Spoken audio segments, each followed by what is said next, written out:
Bismillahirrahmanirrahim. Assalamualaikum warahmatullahi wabarakatuh. Salam sejahtera untuk kita semuanya. Semoga berada di dalam lindungan Allah Subhanahu wa taala. Baiklah, kami dari kelompok 13 akan memaparkan presentasi hasil diskusi kami dalam review artikel yang berjudul Earnings Management Track Real Activities Manipulation. Artikel ini merupakan hasil penelitian dari Sugata Raychaudhary yang dimuat di dalam Jurnal Accounting and Economics 42 tahun 2006, halaman 335 sampai 370. Adapun anggota kelompok kami terdiri dari 2 orang. Yang pertama, saya sendiri dan rekan saya, Saudari Wirza Alfa. Nah, di dalam artikel ini, kita akan membahas beberapa outline penyajian materi. Yang pertama, yaitu Introduction. Kemudian, yang kedua, Earnings Management, Real Activities Manipulation, and Existing Literature. Selanjutnya, yang ketiga, Hypothesis Development. Dan yang keempat, Data dan Metodologi. Dan yang kelima, Result atau hasil. Dan yang keenam, conclusion atau kesimpulan. Baiklah, kita masuk kepada bagian yang pertama, yaitu introduction. Adanya bukti yang substansial yang mana eksekutif terlibat di dalam manajemen laba. Salah satu cara untuk mengelola laba adalah dengan manipulasi akrual, tanpa adanya konsekuensi terhadap arus kas langsung. Hal ini selanjutnya disebut sebagai manipulasi akrual. Manajer juga memiliki insentif atau dorongan untuk memanipulasi aktivitas real di tahun tersebut untuk memenuhi target pendapatan tertentu. Manipulasi aktivitas real ini akan berdampak pada arus kas dan dalam beberapa kasus lainnya. Banyak penelitian saat ini yang mengenai manajemen laba yang berfokus pada mendeteksi akrual abnormal. Penelitian yang secara langsung memeriksa manajemen laba melalui aktivitas nyata, sebagian besar terkonsentrasi pada kegiatan investasi, seperti pengurangan pengeluaran pada penelitian dan pengembangan. Kemudian, paper ini berkontribusi pada literatur tentang manajemen laba dengan menyajikan bukti tentang manajemen dari kegiatan operasional, yang mana hanya mendapatkan sedikit perhatian hingga saat ini. Tujuan pertama dari paper ini adalah untuk mengembangkan metode empiris dalam mendeteksi manipulasi aktivitas real. Peneliti memulai dengan memeriksa. Selanjutnya, kita masuk kepada bagian yang kedua, yaitu Earnings Management, Real Activities Manipulation, and Existing Literature. Bagian 21. Real Activities Manipulation. Menurut Healy dan Wahlen, pada tahun 1999 menyatakan bahwa earnings management occurs when managers use judgment in financial reporting and structuring transactions to alter financial report to either mislead some stakeholder about the underlying economic performance of the company or to influence contractual outcomes that depend on reported accounting practice. Yang mana artinya itu lebih kurang seperti ini. Manajemen laba itu terjadi ketika manajer menggunakan pertimbangan dalam pelaporan keuangan dan transaksi untuk mengubah laporan keuangan, atau untuk menyesatkan beberapa stakeholder tentang kinerja ekonomi yang mendasari perusahaan, atau untuk mempengaruhi hasil kontrak yang tergantung pada pelaporan praktik akuntansi. Sehingga penulis mendefinisikan bahwa manipulasi aktivitas real sebagai penyimpangan dari praktik operasional normal yang dimotivasi oleh manajer untuk menyesatkan atau menimbulkan kekeliruan bagi beberapa pemangku kepentingan agar percaya bahwa tujuan pelaporan keuangan tertentu telah. Selanjutnya, bagian 2.2 yaitu Existing Evidence on Real Activities Manipulation, mana sebagian besar bukti pada aktivitas real manajemen berpusat pada pengurangan oportunistik dari pengeluaran research dan Development untuk mengurangi beban yang dilaporkan. Benz dan kawan-kawan pada tahun 2002 dan 2003 menyatakan bahwa manajer membeli kembali saham untuk menghindari dilusi IPS yang timbul dari pelaksanaan opsi saham karyawan dan pemberian opsi saham karyawan. Benz dan kawan-kawan pada tahun 2002 menemukan bukti bahwa manajer mendanai sebagian pembelian kembali ini dengan mengurangi research dan development. Dikow dan Swan pada tahun 1991 menemukan bahwa CEO mengurangi pengeluaran untuk research dan development menjelang akhir masa jabatan mereka untuk meningkatkan laba jangka pendek.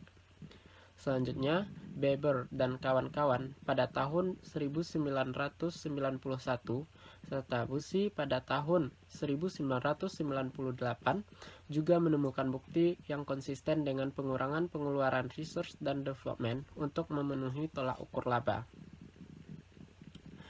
Nah, kemudian bukti anekdotal menunjukkan bahwa manajer terlibat di dalam berbagai aktivitas selain pengurangan pengeluaran research dan development. Misalnya memberikan diskon dengan waktu yang terbatas untuk meningkatkan penjualan menjelang akhir tahun dan membangun kelebihan persediaan untuk menurunkan beban pokok penjualan yang dilaporkan. Namun, ada sedikit bukti sistematis pada pengelolaan aktivitas nyata selain pengurangan research dan development. Di dalam survei Graham et al. Pada tahun 2005, sejumlah besar responden mengakui pengurangan pengeluaran diskresioner dan atau investasi modal daripada terlibat dalam metode manipulasi lainnya. Selanjutnya, kita masuk pada bagian yang ketiga, yaitu hypothesis development. Yang bagian 31 yaitu hipotesis utama. Nah, untuk mendeteksi manipulasi aktivitas real untuk menghindari kerugian, peneliti menyelidiki pola CFO, biaya diskresioner, dan biaya produksi untuk perusahaan yang mendekati tolak ukur laba nol. CFO merupakan arus kas dari operasi seperti yang dilaporkan di dalam laporan arus kas. Beban diskresioner didefinisikan sebagai jumlah biaya periklanan, biaya research dan development, dan biaya penjualan umum serta administrasi. Kemudian, biaya produksi didefinisikan sebagai jumlah COGS dan perubahan persediaan selama periode tersebut. Nah, di dalam hal ini peneliti menggunakan model Dikow dan kawan-kawan untuk mendapatkan tingkat CFO normal, biaya diskresioner, dan biaya produksi untuk setiap tahun perusahaan. Nah, penyimpangan dari level normal tersebut disebut CFO abnormal, biaya produksi abnormal, dan biaya diskresioner abnormal.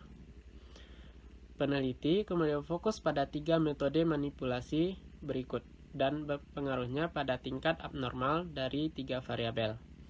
Yang pertama, kemudian untuk yang selanjutnya yaitu variation cross-section dalam manipulasi aktivitas real. Nah, bagian ini membahas 4 sumber variasi cross-sectional dalam manipulasi aktivitas real, diantaranya suspect familiar, yang mana yang pertama keanggotaan industri, kemudian insentif untuk memenuhi laba nol, termasuk munculnya hutang, peluang pertumbuhan, dan kreditor jangka pendek. Yang selanjutnya fleksibilitas manajemen laba, dan yang terakhir kepemilikan institusional. Nah, keanggotaan industri di mana produksi berlebih dan harga diskon baik menghasilkan biaya produksi yang abnormal tinggi relatif terhadap penjualan, baik perusahaan manufaktur dan non-manufaktur dapat menawarkan harga diskon untuk meningkatkan penjualan. Tetapi, produksi berlebih sebagai strategi manajemen laba hanya tersedia untuk perusahaan di industri manufaktur. Oleh karena itu, peneliti berharap bukti biaya produksi yang abnormal harus didorong menjadi tingkat yang lebih besar oleh suspek familiar di industri manufaktur, sehingga muncul hipotesis yang ketiga, yaitu ceteris paribus, tahun perusahaan yang dicurigai di dalam industri manufaktur menunjukkan biaya produksi abnormal yang lebih tinggi daripada suspek familiar lainnya. Kemudian, hutang. Dalam penyelidikan awal, mengapa 0 adalah ambang batas laba yang penting? Peneliti mempertimbangkan kemungkinan bahwa kontrak hutang mencakup persyaratan yang semakin ketat ketika perusahaan mengalami kerugian. Tidak ada bukti yang sistematis pada prevalensi perjanjian utang yang secara eksplisit menyebutkan laba 0, tetapi kontrak hutang secara rutin memiliki syarat tangible net worth minimum yang tergeser ke atas setiap tahun perusahaan membuat laba, tetapi disesuaikan ketika perusahaan melaporkan kerugian. Setidaknya kerugian akan membuat perjanjian ini lebih meningkat.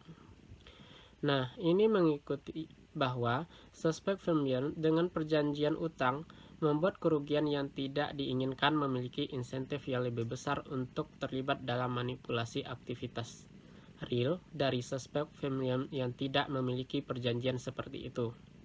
Sayangnya, ini bukan hipotesis yang mudah diuji, karena data tentang perjanjian hutang yang sebenarnya tidak mudah tersedia untuk sampel yang luas. Ukuran yang umum digunakan leverage keuangan, bukan proksi yang baik untuk keberadaan perjanjian laba bersih yang membuat kerugian undesirable. Oleh karena itu, peneliti memilih proksi langsung, keberadaan hutang. Nah, sehingga muncullah hipotesis yang keempat, di mana ceteris paribus tahun perusahaan yang dicurigai dengan hutang yang belum dibayar menunjukkan biaya produksi abnormal yang lebih tinggi dan biaya diskresioner abnormal yang lebih rendah daripada suspek film lainnya. Nah, selanjutnya untuk market to book.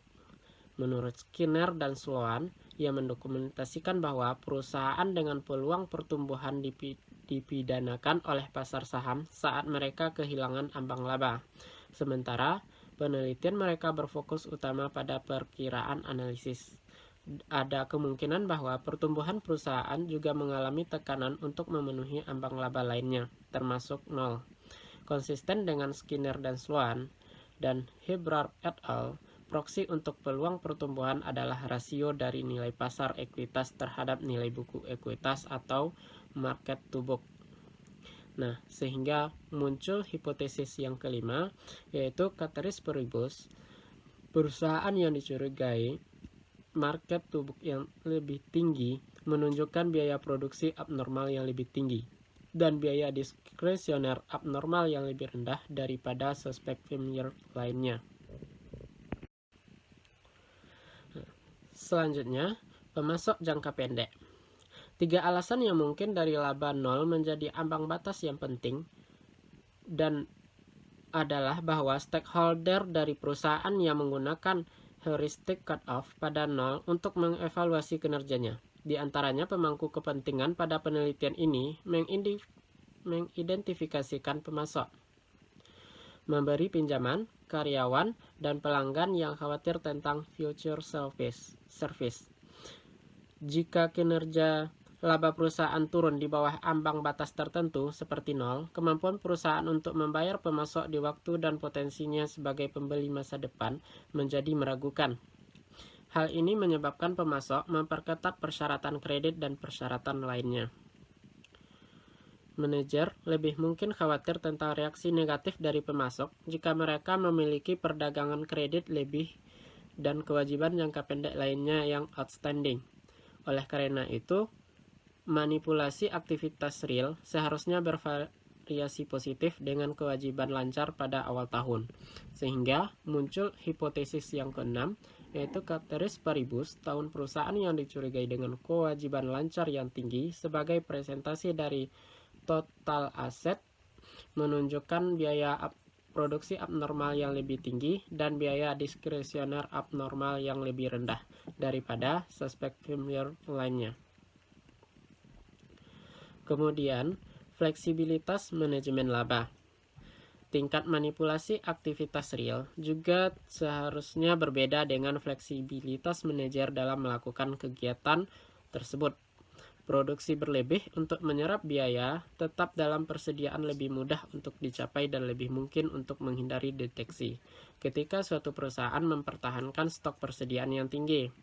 Nah, demikian pula sebuah perusahaan dengan penjualan kredit yang besar untuk dealer dapat lebih mudah terlibat dalam channel stuffing atau mempercepat pengakuan penjualan dengan pengiriman barang lebih awal untuk dealer dan booking piutang.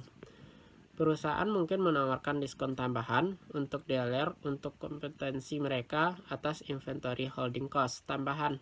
Stok yang tinggi pada piutang cenderung meningkatkan kemampuan untuk mempercepat penjualan dan probabilitas yang lebih rendah dari deteksi oleh kepentingan stakeholder dan regulator. Nah, dengan demikian, stok dari aktiva lancar dan khususnya stok persediaan dan piutang seharusnya berkorelasi positif dengan kemampuan manajer untuk terlibat dalam manipulasi aktivitas real, terutama tindakan yang mencegah biaya produksi tinggi yang abnormal. Sehingga muncul hipotesis yang ketujuh, yaitu ceteris paribus, tahun perusahaan yang dicurigai dengan persediaan tingkat tinggi dan piutang sebagai persentase dari total aset menunjukkan biaya produksi abnormal yang lebih tinggi daripada suspek firmware lainnya. Nah, selanjutnya kepemilikan institusional. Kepemilikan institusional juga dapat mempengaruhi tingkat manajemen laba, yang mana pada satu sisi earning disappointment seperti kerugian mungkin dapat memicu pemilik institusional untuk terlibat dalam penjualan skala besar karena fokus mereka pada laba jangka pendek. Ini berarti bahwa kehadiran pemegang saham institusional memberikan tekanan yang lebih besar pada manajer untuk menghindari pelaporan kerugian. Namun di sisi lain, itu juga mungkin bahwa investor institusional memiliki kemampuan lebih besar untuk menganalisis implikasi jangka panjang dari tindakan manajerial saat ini. Nah, sehingga muncullah hipotesis yang ke-8, di mana ceteris paribus, tahun perusahaan yang dicurigai dengan kepemilikan institusional menunjukkan biaya produksi abnormal yang lebih rendah dan biaya diskresioner abnormal yang lebih tinggi daripada suspek firmware lainnya. Baiklah, terima kasih kepada Bang Ajisman. Selanjutnya kita akan membahas data dan metodologi penelitian, di mana sampel pada penelitian ini adalah seluruh perusahaan yang ada pada Compustat. Compustat ini merupakan database of financial, statistically, dan market information dari seluruh perusahaan yang ada di dunia. Peneliti mengambil sampel antara tahun 1987 sampai dengan tahun 2001 untuk tiap tahunnya. Peneliti menggunakan data tahunan berdasarkan penelitian Barstettler dan Dishev pada tahun 1997 yang juga menggunakan data tahunan untuk mendeteksi manajemen laba real melalui cash flow operation. Si peneliti beranggapan bahwasanya data tahunan ini dianggap lebih serius oleh para stakeholder seperti pemegang saham, kreditur, dan pemasok. Kemudian data tahunan ini juga dianggap lebih andal karena telah melalui proses audit dibandingkan dengan data kuartalan. Sehingga dapat disimpulkan bahwasanya manajer perusahaan itu akan memiliki insentif yang lebih besar untuk melakukan manajemen laba real untuk menghindari pelaporan kerugian tahunan. Kemudian setelah dilakukan observasi dan pengelompokan sampel berdasarkan industrinya masing-masing dan berdasarkan ketersediaan data, maka diperolehlah sampel sebanyak 21.758 perusahaan, termasuk diantaranya 36 industri dan 4.252 perusahaan individual. Sampel inilah nantinya yang akan digunakan untuk menguji hipotesis 1 dan hipotesis 2.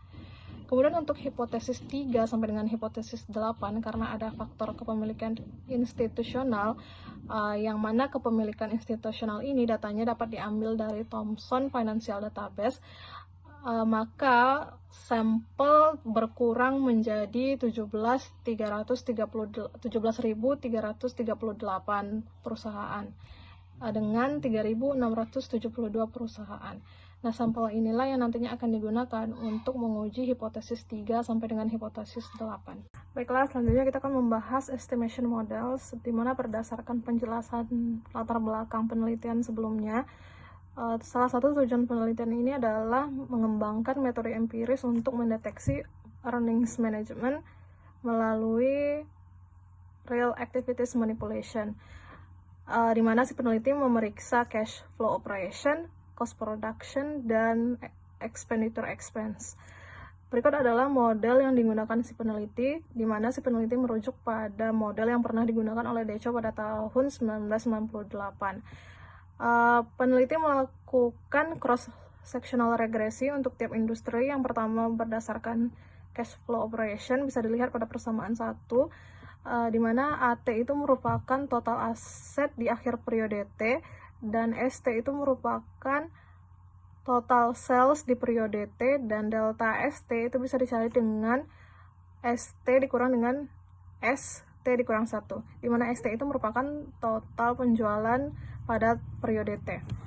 Selanjutnya, model untuk normal COGS dapat dicari dengan menggunakan persamaan 2, dan model untuk normal inventory growth bisa dicari dengan persamaan 3, seperti yang teman-teman bisa lihat pada slide.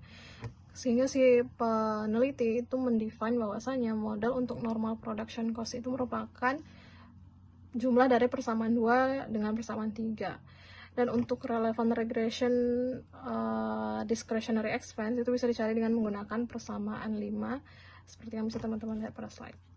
Baiklah, selanjutnya kita akan membahas selection of suspect firm-years, di mana untuk hipotesis general atau 2 hipotesis umum yang dijelaskan oleh Bang Ajisman tadi, fokus utamanya adalah suspect firm-years, di mana pada bagian ini si peneliti akan menjelaskan bagaimana cara dia memilih sampel suspect firm-years dari keseluruhan sampel yang tadi, yaitu 21.758 perusahaan.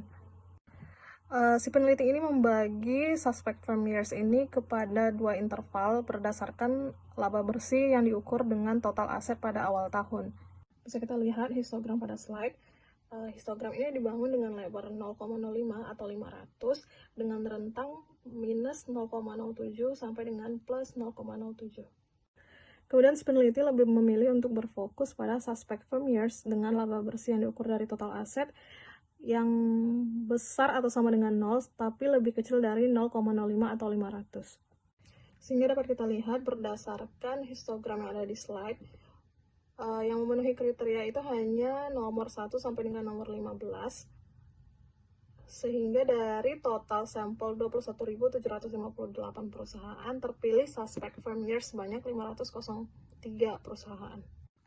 Selanjutnya berdasarkan pengujian deskriptif statistik yang membandingkan sampel suspect firm-years atau 503 perusahaan tadi dengan rest of sample atau sisa sampel lainnya, diperoleh hasil bahwasanya market value equity atau MVE suspect firm-years itu jauh lebih rendah nilainya dibandingkan dengan rest of sample, di mana rest of sample MVE-nya itu 1,4 M, sedangkan suspect firm-years MVE-nya hanya 745 juta. Teman-teman bisa lihat pada tabel 1.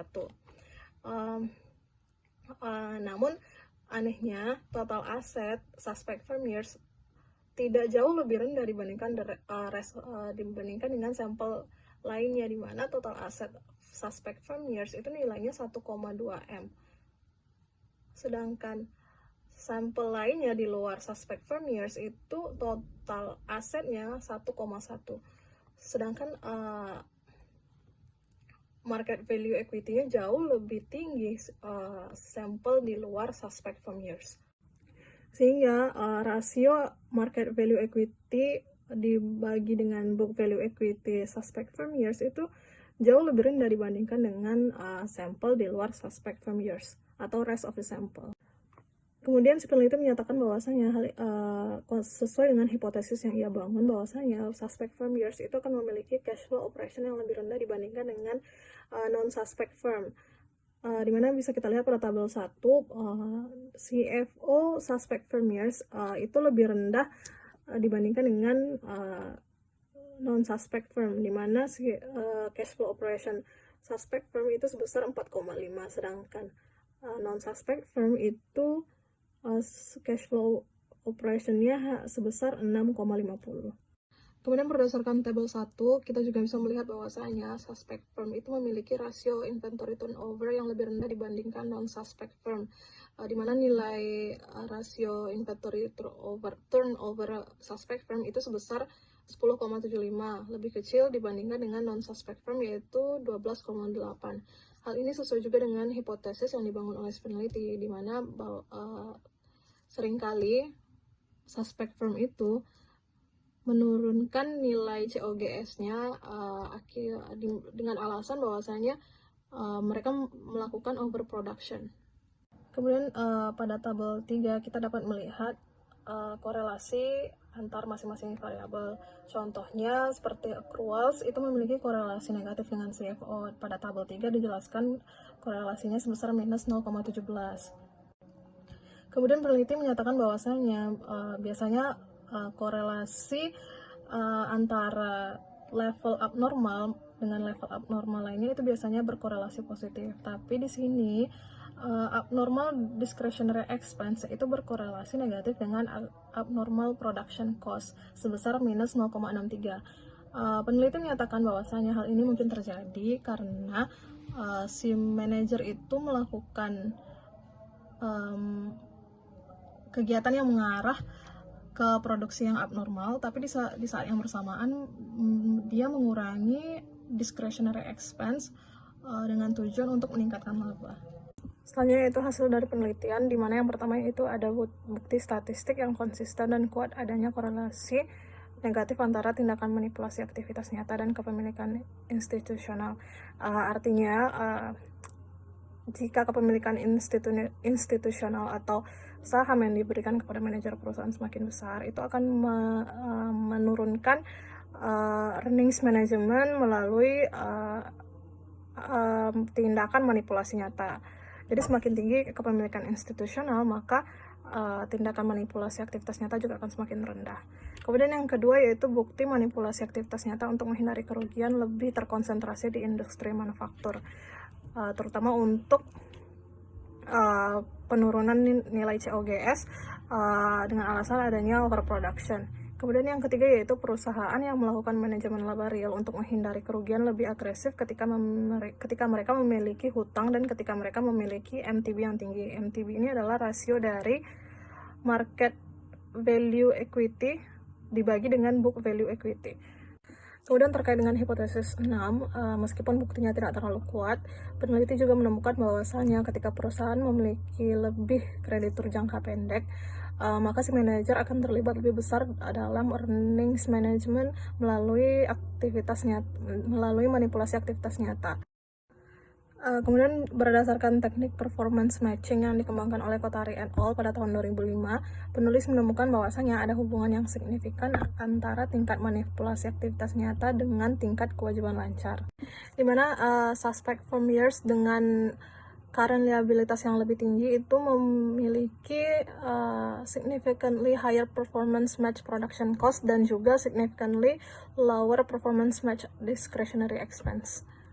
Selanjutnya itu kesimpulan dari penelitian ini. Secara garis besar, tulisan ini melengkapi literatur yang ada pada manajemen laba dalam berbagai cara. Yang pertama yaitu penelitian ini mengembangkan bukti empiris untuk mendeteksi aktivitas manipulasi dalam sampel yang besar, di mana penelitian ini mengambil sampel perusahaan di seluruh dunia yang datanya tersedia pada Compustat. Kemudian yang kedua yaitu sebagai bukti konsisten terkait manajemen laba melalui real activities manipulation dengan perusahaan yang melaporkan laba di ambang nol.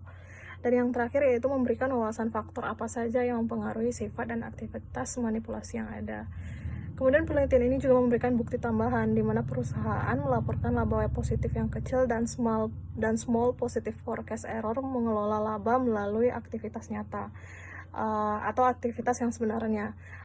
Sehingga dapat disimpulkan bahwasanya untuk menarik kesimpulan tentang manajemen laba dengan hanya menganalisis akrual saja itu kurang tepat. Harus dipertimbangkan juga manajemen laba real.